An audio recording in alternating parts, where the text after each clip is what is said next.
Hello guys, how are you all? So this video is only for those who are preparing for more than 1 year and जिनको अभी भी doubt है कि उनका SBI clerk clear होगा नहीं होगा, या फिर उनके लिए भी जो बिल्कुल बिगिनर है।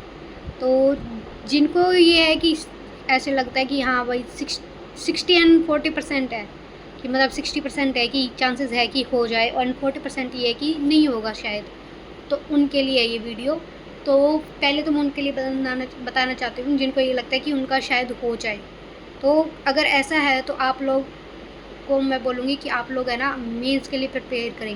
मतलब इतना ज़्यादा आपको क्लियर नहीं है, बट स्टिल अगर आप अभी मेंस के लिए प्रिपेयर करते हैं तो ये फ्यूचर के लिए अच्छा होगा।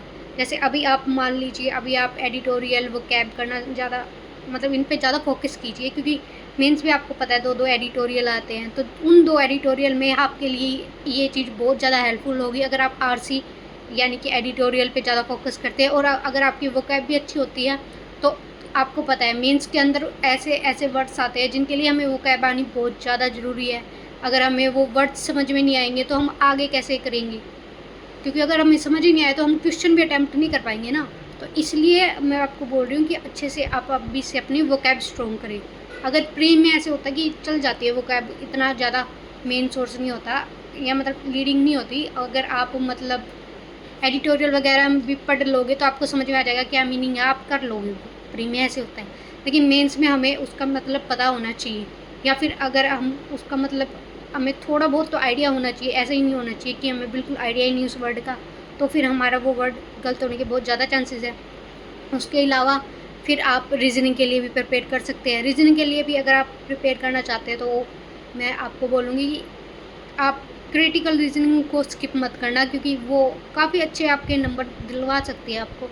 एंड आपने देखा भी होगा हाल ही के अभी ऐसे हो रहा है कि क्रिटिकल रीजनिंग के भी क्वेश्चन ज़्यादा आ रहे हैं, तो हमें क्रिटिकल रीजनिंग को भी नहीं छोड़ना है। और बाकी जो है चैप्टर वाइज आप करते जाएँ, डेली की डेली आप है ना अभी मेंस पे ज़्यादा फोकस करें। ऐसा नहीं है कि आप कहीं और कुछ और चीज़ पे फोकस कर रहे हैं। और उसके बाद में आपको पता ही है क्वांट को भी आप प्रिपेयर कीजिए मेंस लेवल का। उसमें जो जो टॉपिक आपकी ऐसे स्ट्रेंथ है उन पे ज़्यादा फोकस कीजिएगा, ताकि आप ऐसा हो कि मतलब क्वेश्चन अगर आए तो आप अटैम्प्ट कर पाओ। ऐसा हम मत कीजिएगा कि अभी आप कोई नया टॉपिक उठा रहे हैं वो भी मेंस के लिए। अगर ऐसा टॉपिक है जिसके आप थोड़े बहुत गो थ्रू हो तो वो आप कर सकते हैं, लेकिन बिल्कुल नया नहीं उठाना है, क्योंकि उससे क्या होगा एग्ज़ाम में अगर ऐसे होता है कि आपकी अगर मैथ्स अच्छी है तो आप कर सकते हैं, लेकिन अगर ऐसे है कि आपकी मैथ्स वीक है तो एग्ज़ाम में कुछ ऐसा क्वेश्चन आ जाएगा जो उन टॉपिक में ही होगा जो आपको आते हैं, लेकिन आपने उसकी इनफ प्रैक्टिस नहीं की होगी तो वो आपसे नहीं बन पाएगा। तो आप उसको ना प्रैक्टिस कीजिए। और अब भी ये वीडियो उनके लिए है जिनको लगता है कि मेरा प्री भी नहीं होगा, तो उनके लिए तो साफ साफ एक बहुत अच्छी अपॉर्चुनिटी है RRB clerk and IBPS clerk, IBPS RRB PO.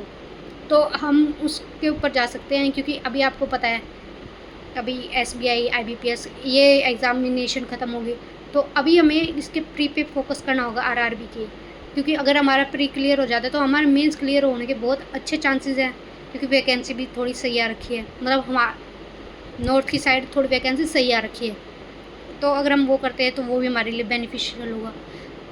जिन्होंने बिल्कुल स्टार्ट नहीं किया मैं कहूँगी पहले तो अपना है ना पूरा का पूरा सिलेबस कंप्लीट करें।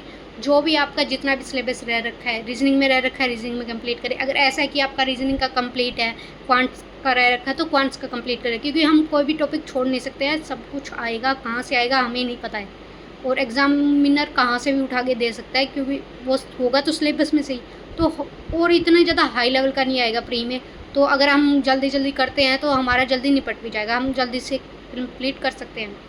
और ऊपर से ये एक अच्छी अपॉर्चुनिटी इसलिए भी है बिकॉज आप लोगों को पता है जो ज़्यादा मार्क्स लेके आएंगे वो दूसरी जगह भी उन्होंने क्लियर किया होगा, तो जो उधर क्लियर कर देंगे वो वैकेंसी तो हमारी कमी रहेगी ना, वो सीट तो वो छोड़ के जाएंगे ना, वो तो वो लेंगे नहीं, तो वो वैकेंसी के अकॉर्डिंग वो कट ऑफ भी नीचे आएगी। फिर मान लीजिए फर्स्ट टाइम में नहीं आते तो फर्स्ट रिजर्व लिस्ट में आ जाएगा या सेकंड में आ जाएगा, लेकिन उसके लिए भी आपको इतना तो करना होगा कि आपका प्री क्लियर हो और मेंस में भी अच्छे मार्क्स आए। ऐसा नहीं है कि हम एकदम इसको बिल्कुल ईज़ी मान लें। आप लोगों को पता है ईज़ी है तो कट ऑफ ज़्यादा जाएगी, और कट ऑफ ज़्यादा जाने के लिए भी हमें सारा सिलेबस के गो थ्रू होना होगा, और हमें आने चाहिए वो क्वेश्चन। ऐसे नहीं है कि बस हाँ भाई मेरा देखा हुआ है लेकिन बना नहीं, तो हमें उसकी प्रैक्टिस भी करनी है। तो अगर इसके ऊपर आपको और अच्छे से वीडियो चाहिए कि हम कैसे क्या करें, तो आप मेरे को बता देना, मैं और अच्छे तरीके से उस पे एक्सप्लेन करते हुए वीडियो बनाने की कोशिश करूँगी। और ये वीडियो यहाँ तक देखने के लिए थैंक यू सो मच।